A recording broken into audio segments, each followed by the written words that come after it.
through this part of the Bible written by one of Jesus' disciples called Matthew. And it's this long message by Jesus we call the Sermon on the Mount. And the Sermon on the Mount adds up to a long list of do's and don'ts. And I've been really blessed by what I've been taught so far. Remember, as we read this list of do's and don'ts, we are not saved by getting all of this right. We are saved in spite of getting all of this wrong. Jesus is clear about how he wants us to live, but it's just hard to live up to. So, chapter 6 begins here.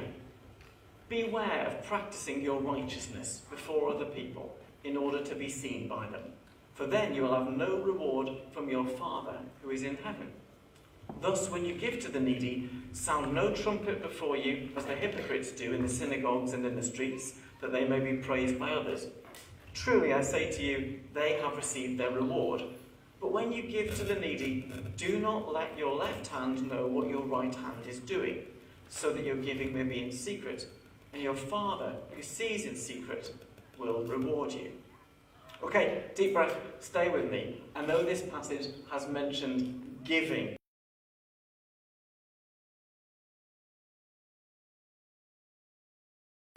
I know you'll stay in the room, but mentally you'll check out at this point because there's a cost of living crisis, there's wage stagnation. Have you seen the size of my direct debit? Have you seen the interest rate on my mortgage? And I have modest hopes for the modest amount of money I have left at the end of the month. So I don't need any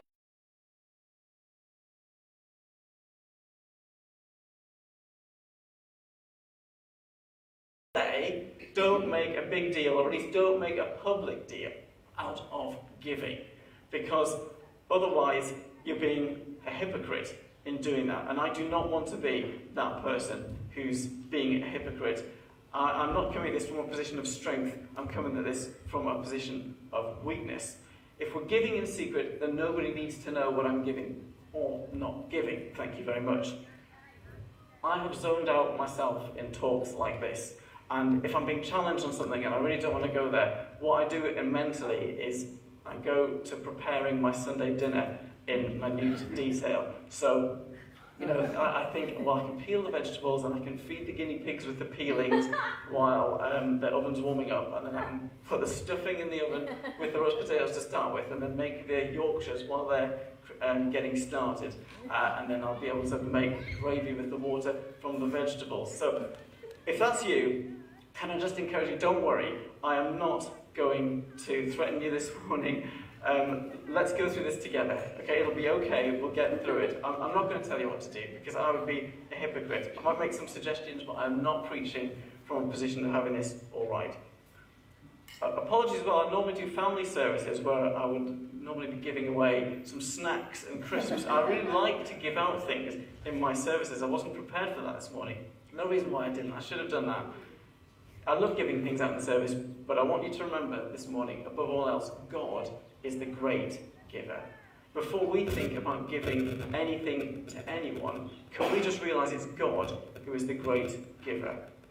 Maybe a good place to start is, next slide please Dave, the earth is the Lord's and everything in it, the world and all who live in it. Psalm 24, I think what is meant to go to my phone. That's Psalm 24 verse 1. So we should remember that everything is God's to begin with, all right? Nothing is mine, it's thine. It's only loaned, it's not owned. You can't take it with you, says the next passage in 1 Timothy verse 6, chapter 6, verse 7, sorry. We brought nothing into the world, and we can take nothing out of it. And remember, Jesus illustrates that point probably never better with that parable of the farmer who builds bigger and bigger barns in Luke 12. This farmer is storing away grain because he wants a life of comfort at the end of the day, plans to take it easy. I'm not the financial advisor here at church, I'm pleased to tell you. We have a financial advisor, he's brilliant, I can't advertise his service from the front. But saving is not wrong, it's the reason for saving that can just be selfishness. Like anything that's just for selfishness, that's not honouring to God. Saving is not wrong, but that story about the farm and the bigger barns is not a man who saved and gave. It's a man who hoarded and hid it away for himself. Nothing is really owned, it's only loaned. God is the great giver. But for those of us in work, or earning money one way or another, one temptation is to think is that we've worked, so we've earned it. It's ours. Thinking that farmer in Luke 12, the bigger barns, he has a hard job. That's 24/7 being a farmer. I really enjoyed watching Clarkson's Farm on Amazon Prime. I don't know if others have as well. That is hard work. I think pushing a trolley around Asda on Saturday is hard work. That farmer with the bigger barns, we have to admit, he's not lazy. He's a worker. But read this, next slide, David. This is God speaking to the people, his people, Israel, who he has saved and who he wants to bless. And it says, beware, lest you say in your heart, my power and the might of my hand have gotten me this wealth. You shall remember the Lord your God, for it is he who gives you power to get wealth, that he may confirm his covenant that he swore to your fathers, as it is this day. Beware lest you say in your heart, my power and the might of my hand have gotten me this wealth. You shall remember the Lord your God, for it is he who gives you the power to get wealth. You study hard, you got the grades, you went to extra classes or did extra reading, you applied for the job, you got a good reference, you smiled at the interview, you got the job and you stayed late and you checked your emails from home and you really did that extra thing for the boss and you got the promotion and you've earned it, right?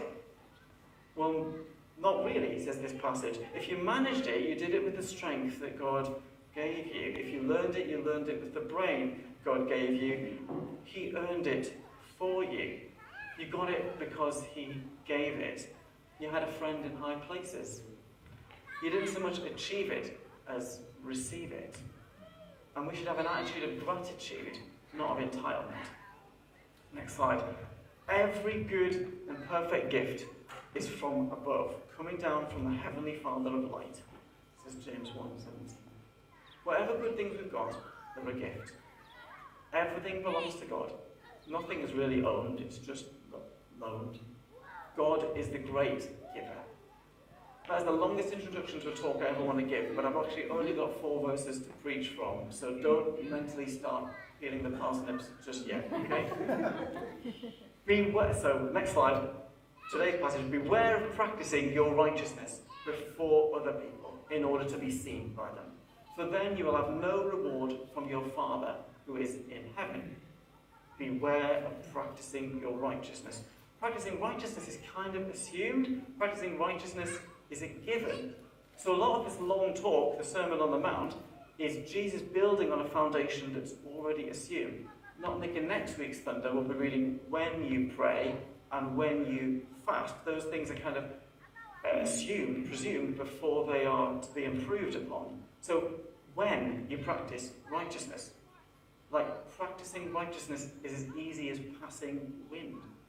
When you fart, do it quietly. So when you give to the needy, do it quietly. Jesus, you're addressing a problem I do not seem to have. I do so much righteousness. I just righteous stuff all the time. I can't help it. People can't help but notice how righteous I am. I'm so righteous. That's my problem. Said no one ever. Doing the right thing doesn't come naturally to us. From being born the first time, our sin and selfish nature separate us from God. And only by accepting his forgiveness and the transforming power of God does our nature change. So we're now often in a battle with our own hearts and minds where doing the right thing still feels unnatural. But our nature is changing, and in heaven our nature is fully changed. Giving to the needy is one example of righteous acts. Righteousness which is growing in us, but it's different to how it used to be when we didn't know Jesus and weren't transformed by him. I don't know any New Testament Greek. None. I don't. Nothing. Because whatever I learn when I prepare for a talk or a study group, I can't retain the Greek words because I can't pronounce them or spell them. But if you use an online version of the Bible with the Greek words listed beside the English, you can see where those original words appear in other places in the Bible, can't you? So what's translated giving to the needy is actually just the verb to make, do, produce, or prepare. It follows on from the righteous practices of verse 1, and so it's broader than just giving to the needy. It's sort of doing good in all ways. So righteous acts, giving is a good example. And in giving, our attitude is more important than the amount. Our heart matters more than the money to God. Next slide, David. You'll know this passage probably from Mark chapter 12, a widow with the copper coins. And as Jesus sat down opposite the treasury and watched the people putting money into the offering box, many rich people put in large sums, and a poor widow came and put in 2 small copper coins, which make a penny. And he called his disciples to him and said to them, "Truly I say to you, this poor widow has put in more than all those who are contributing to the offering box." Jesus didn't just say you shouldn't be looking at what people are putting in the offering box. Well, of course, Jesus uniquely has the right to judge people's hearts. He discerns people's hearts perfectly. He doesn't judge by the outward appearance. He sees through. And even now, Jesus is always watching. He sees us all. He sees it all. To Jesus, our attitude is more important than the amount. That's good news if you haven't got much money, and that's bad news if you've got a bad attitude. It's not our donation, but our motivation that matters most to God. So beware of practicing your righteousness. Next slide, Dave. Beware of practicing your righteousness before other people in order to be seen by them. And again, verse 2, when you give to the needy, sound no trumpet before you, as the hypocrites do in the synagogues and in the streets, that they may be praised by others. Giving with the wrong motive doesn't impress anyone, least of all Jesus. Giving to get something isn't really giving, is it? Giving to improve my influence or giving to improve my social standing is purchasing pride. It's not giving, it's gaining. Donating to political parties is in the spotlight at the moment. Giving to get influence or get something back. Giving to make us look superior to others or to make others feel inferior. Who are we fooling? Well, not them, not God. And he sees and he judges the heart. Our Father, verse 4, sees what's done in secret. Now, I have wrestled quite a lot with what this passage describes as the right reason for giving. If we give for show and to be seen by others, there's no reward from our Father, verse 1. If we give in secret, there's a reward from our Father, verse 4. Now, getting a reward sounds like giving to get back. That's still the language of gaining rather than giving. That's investment, not unconditional generosity. Later in this chapter, the Bible calls that treasure in heaven. Levels of reward in heaven is a tricky issue for me. If this isn't an issue for you, I permit you to think about the roast potatoes for a minute. Levels of reward in heaven. If it's wrong to want to be above everyone else in this life, then surely it remains wrong to want to be above everyone else in the next life. The last passage I preached about was about Jesus telling James and John off for wanting to get the best seats in heaven. I mean, I've got time to look at the parable of the miners, the faithful servant who makes the most money, takes charge of 10 cities. But that just sounds like The Apprentice on TV, and those people are absolutely obnoxious in my opinion. We only get to heaven by grace, not by being good, but by being forgiven. Do we really then get rewarded in heaven based on goodness, on merit? Even if that is right, we have to be reassured that heaven is a perfect paradise, better even than Eden was. There's no economy class compromise in heaven. There's no frills option. The motivation to do our best now can't be to look better than our brothers and sisters at the end of time. Boasting and gloating are presumably impossible, or at least banned in heaven. Jesus cannot be encouraging the vice of vanity in the same breath as he's having a go at the hypocrites for doing just that. Like all my best essays, further research is needed about levels of reward in heaven, and I'll leave that for someone else to elaborate on. Treasure in heaven comes up again in the Sermon on the Mount, and there's a talk on that in another few weeks. Here's where the Lord has led me this week. Giving pleases God. Giving is close to God's heart. God is the great giver. It's who he is. It's what he's like. Matthew chapter 10, verse 8 in the ESV says, "You have received without paying, give without pay." I prefer the NIV translation. Freely you have received, freely give. Now we constantly remind ourselves of how sinful we are in order to stay repentant and relying on Jesus' death rather than our own righteousness. So it's right to remind ourselves of our sinfulness, in case we need reminding. I know it's self-evident, but we keep relying on Jesus' mercy because that is the basis of our relationship with God. But because we remind ourselves of our sin all the time, it's possible that we've concluded wrongly that we can never please God. We can never be good enough, that's right. That does not mean that nothing we do is good or nothing we do pleases God. Like he's a teacher that never gave good marks, or he's a parent who never gave praise. But he's not like that. Yes, we're trusting in Jesus' cross for our righteousness and for our forgiveness. God is holy, holy, holy, and many times over holy, and I'm a sinner. But that does not mean we can never do anything good, because God does work in us to do good things. Hebrews 11:6 says it's impossible to please God without faith. But with faith, which is another gift from God, we can please God. Giving pleases God. That widow with the copper coins, she pleased God with that action. When we give to the hungry, when we give clothes, when we visit those in prison, we're doing what God asks, and he is pleased with us. Yes, we mess up all the time. Yes, we do more bad than good things. But the good things are good things, and God likes us to do them.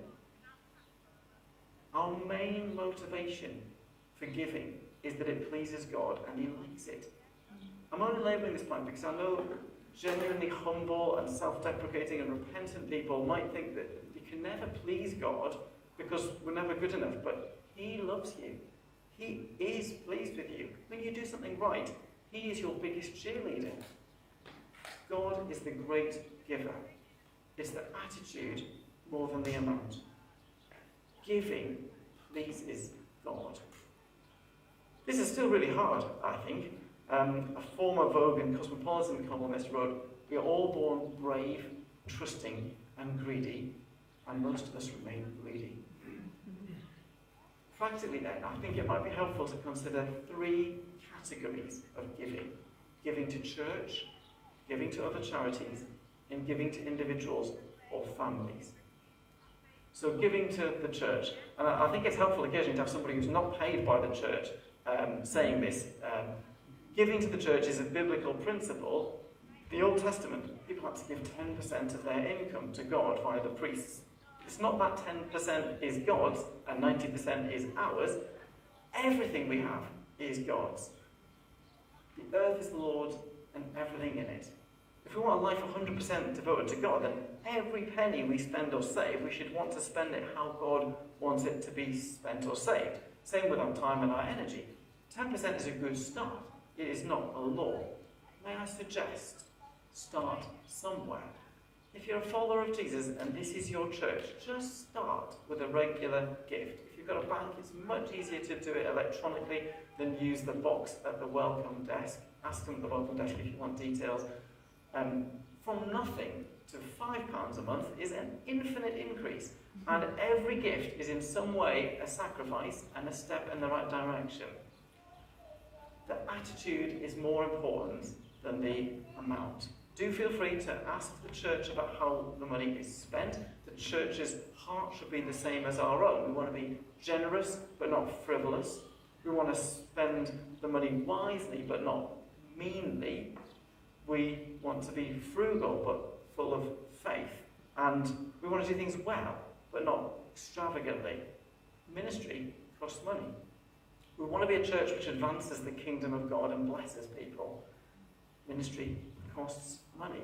One of the church's charitable aims is to relieve sickness and financial hardship and to promote and preserve good health by provision of funds, goods or services. We want to be a church that helps the needy. And may I suggest you don't let areas of disagreement with the church policy or church people stop you from giving anything. Each person's accountable to God for what we give and spend. And the elders, deacons and trustees are accountable to God for how they spend as well. And on that point from verse 3, where it says, don't let your left hand know what your right hand is doing, elders, staff and trustees don't know or discuss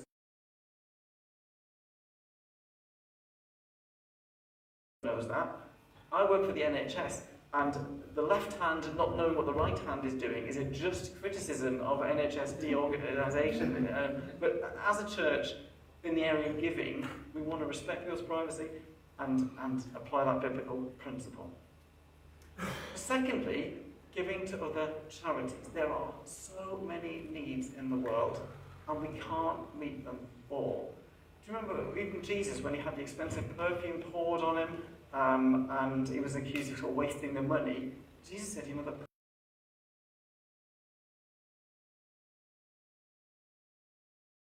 wealth, many more people could be lifted out of poverty.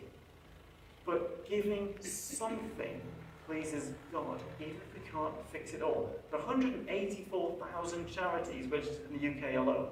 My friend does not need to buy a single bin liner. He says he gets enough bags through the door every week in order to use those as bin liners from different charities asking him to give things. He says if he filled each bag up, he would have nothing left in the house at all. We can't give what we can't give, but we can give what we can give. What's annoying is that if I do manage to give, say, £10 a month to a charity, I feel like they spend almost as much money sending me letters thanking me and asking me to give even more. I would like suggestions from people who are better organised and frankly more generous than me about how to prioritise. Do you give to just one charity, focusing on one, or do you give a little to many? I think one of the best things you can do is to get your whole family involved, because they'll in some way be giving something up to give something away. I know of one lovely family here in the church who do an advent calendar for charity each day in the build-up to Christmas, thinking about how they can give something to others less fortunate. Oh, beautiful. And when each of our kids were born, we started sponsoring a different child in a foreign country through the charity Compassion. We don't do that anymore, in case you think I've just forfeited my heavenly club card points by telling you what I've been doing in secret. You see sometimes when you visit someone's house that they have twinned their toilet with one in Outer Mongolia or somewhere. And I don't think those people are putting up that photograph to make them get credit for doing so. I think they're doing that to raise awareness. And that's obviously a good motivation as well. Again, like there are problems in churches, there are problems with charities, okay? Because they're run by imperfect people in an imperfect world. Mistakes are made and they get accused of being more of a handout than a hand up, or there are unintended consequences of charity interventions, even if they're well-intentioned, and maybe they perpetuate some inequality or injustice in certain areas. But basically, people who criticise charities instead of giving are not, in my experience, usually desperate to solve the problems they're pointing out. They're just finding reasons for their reluctance to give anything. It's easier to find fault than it is to fund a solution. Talk about it as a family. Send a carol, gift a goat, something. John, I haven't got any money, you'll say. You're asking me to give to a charity. The charity should be given to me. Well, okay, no one is asking you to do what you can't do. Hear me. I'm just saying do what you can do. I know some people are not in work. Some people are struggling because of all different circumstances. But I also know some of the people who you might think don't have as much. You are amongst the kindest, most sharing, caring people. And you think it's easier to give more when you've got more. It should be, shouldn't it? But so often in the Bible examples, as in the world today, the poorest put others to shame, showing how to share, while the richer are more reluctant to release their grip. Anyway, it's the attitude more than the amount. So giving to church, giving to other charities. Finally, giving to individuals. This week we took a last-minute break to Bristol, and as someone who doesn't get out much, I am always dismayed by the number of homeless people on city centre streets. We were literally stepping over people to go into Tesco Express and Sainsbury's Local. We're in the G7. What is going on? This is tough, isn't it? I don't know anything about those individuals with a sign and a dog and a hat. And we can't help them all. We can't do everything. Is giving money to them even going to help? This debate provokes strong reaction. And like there are problems in churches and there are problems in charities, there are problems in individuals as well. There are reasons not to give, but there are also reasons to give. And God might be prompting you sometimes to do so. Edmund Burke said, "No one made a greater mistake than he who did nothing because he could only do a little." Mother Teresa asked in her lifetime, "You've helped millions of people. How did you do that?" She replied, "One at a time." Homelessness is a complex issue, and we know that buying an occasional sandwich is not going to solve everything. But it does help that one person that one time. It might be better to support, give financially, or we can volunteer with an organisation that works with the longer term people facing homelessness over a period of time, so that those people are probably helped out of that situation. I don't know. I just don't know. I think for each of us, faced with a specific person in a specific situation, we're just asked to do what God is asking us to do at the time. Do you remember Peter and John in the book of Acts? At the temple gate, they meet a beggar and they don't have any money. They say, "Silver and gold we do not have," but they pray for the guy and he is healed. Does that mean they stop every time for every person? Seemingly not. Does that mean sometimes so? It seems yes. If I'm honest, I used to stop and talk to people who appeared homeless, rough sleepers, and I used to do that quite often. And I was going to say to you, I do that very rarely now, but it's worse than that. I haven't done it for years, and the problem is that there's more people than ever seem to be on the streets and in need, and it seems like I'm more blasé about it. Ironically, that the problem is bigger, so my response is to do less. I need to rethink that. It's hard to help individuals like that in secret, as they're likely to see you, unless they're visually impaired. But again, if you're doing so out of love, rather than to lord it over people, I think that's fine. In fact, I think if the Lord does prompt you to do a random act of kindness with a stranger, I would definitely suggest give the glory to God and publicly say, God guided you, if that's what happened. Tell people you're not serving in your own strength, you're giving with something God's giving you. We love because He loved us first.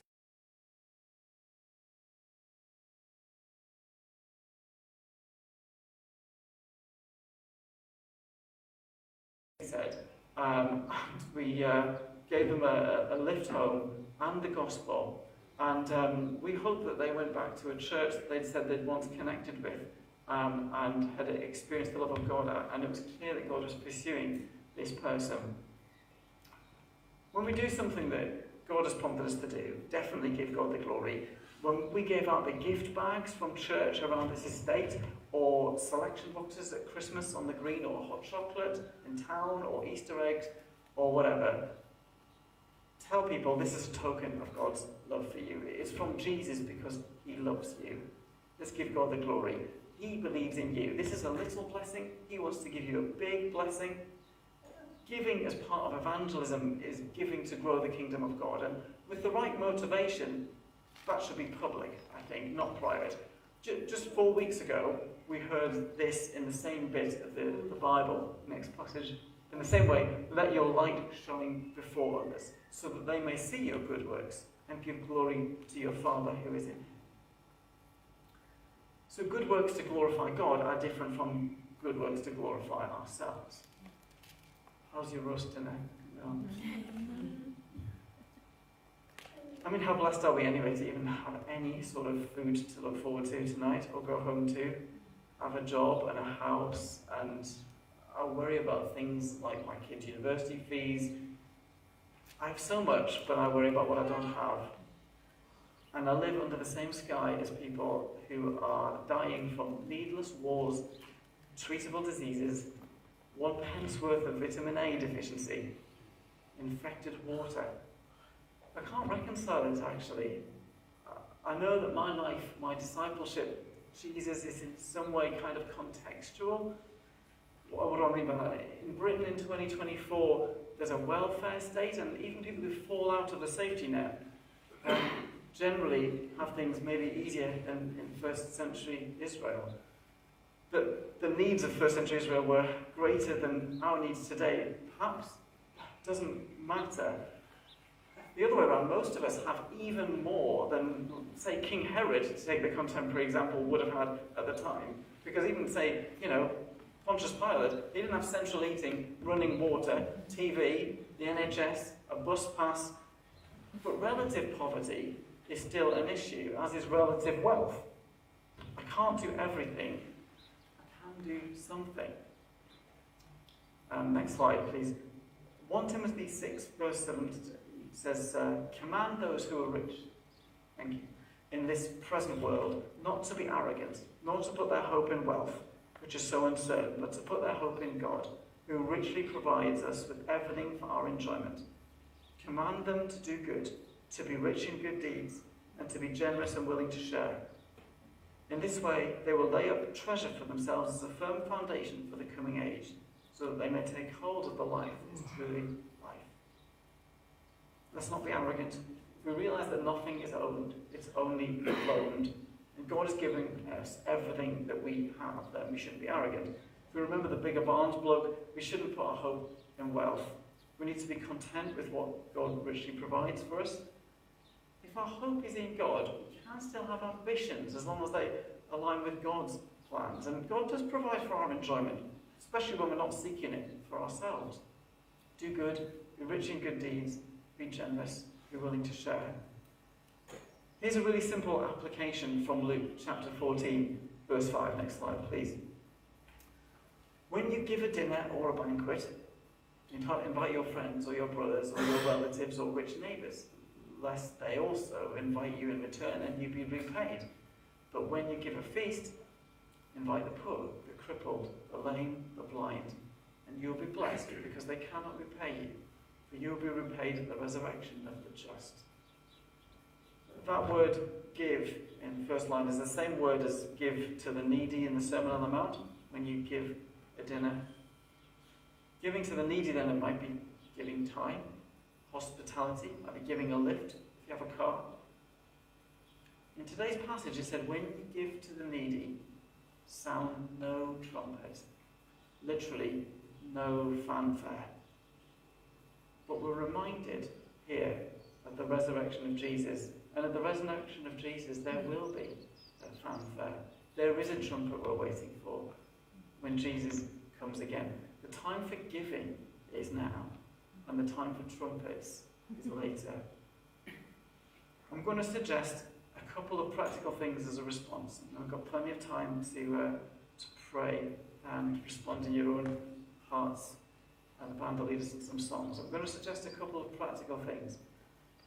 You don't have to at all. We are under grace, we're not under law. But in my life, it seems there's always something I'm kind of wanting next or thinking about getting next. If we had a look at your eBay account right now, if we logged you in on that laptop so we could see your eBay account on the big screen, and we looked at what you bought before, or what you were watching or bidding on at the moment, could you live without that, or could you at least postpone it? Or ditto your Amazon account as well. Is there anything in your Amazon basket? I think since one-click purchase, there's nothing in your basket, is there? You just buy it on impulse. Is there anything in your Amazon basket that you could either take out or you could buy next month? Could you do something more for the kingdom with the cost of that item? Could you donate to a disaster appeal, or do a random act of kindness to someone if God brings you across somebody? Freely you have received, freely give. I fiver might be too much for you right now. Start somewhere. Put 50p aside, and when you've done that 10 times, you have a £5 note. But being ready to give means that you're ready to respond to God if he prompts you. And if God puts someone across your path, you can give what you've got, because your giving battery is literally charged up. So your 50p, or your £5 note is fired up. Your giving gun is loaded, right? And when you can reload that after you've discharged it, will depend on your circumstances and what God is asking you to do and give. Yeah, I'm saying you can give because you're loaded. That's right. John and Troy, would you like to come back up and get ready as we just go into some thoughts of what God's asking of us personally? Not what I'm asking of you, what God is maybe speaking to each of you guys about, and me as well. Here's an extract from a website called lifeissues.net about modern living. It says, we have a higher income but lower morals, work longer hours but have shorter tempers. We spend more but have less. We have more medicine but less health. More science identifies more problems. We have more acquaintances but fewer friends. Stronger houses but broken homes. We have learned to rush but forgotten how to wait. We know how to make a living but not a life worth living. If you want to stay seated and you just want to kneel or bow forward or close your eyes, so you want to respond to God in your way, feel free. If you want to stand, Jesus calls us to stand, not because we are righteous, but because his forgiveness, we can stand in his presence, we can worship. We don't just have a crucified life, we have a resurrected life. So please take whatever posture suits whatever God is calling you to do.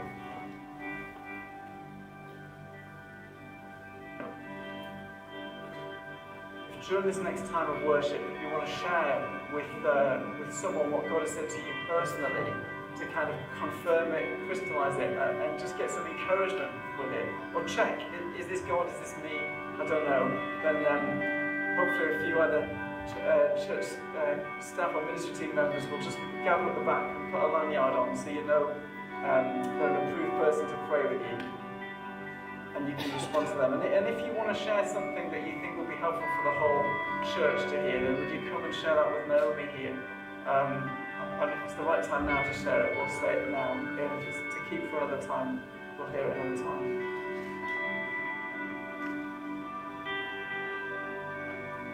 I think there's some people here who perhaps are given already out of duty or obligation. Perhaps you're kind of what's called tithing.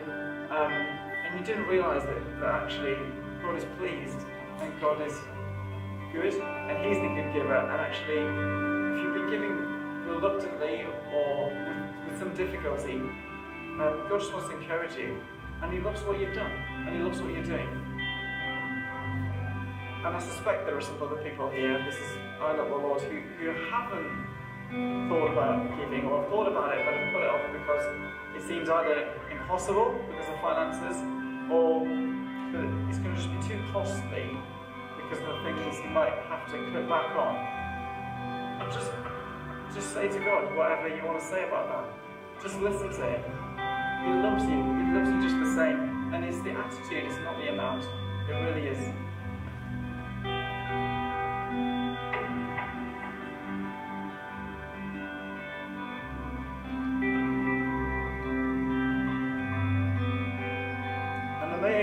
Known to you here in this church or around it or connected to it, who you know and God's put in your heart now that they're in need, or you think they're in need, and you wonder how to go about approaching them or supporting them. Well, you can come up for prayer, or maybe God's just asking you to just take a step, start somewhere. You can't sort out all that problems, you can't do everything, but maybe you can do something.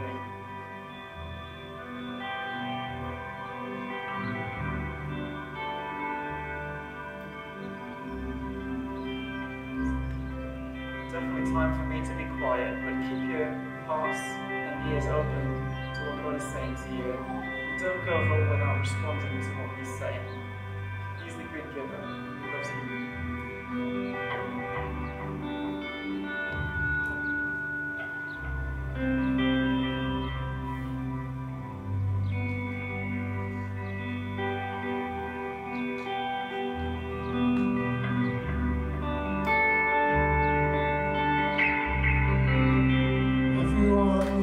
passion, love that's never failing. Have mercy for me. Everyone needs forgiveness, kindness of the Savior.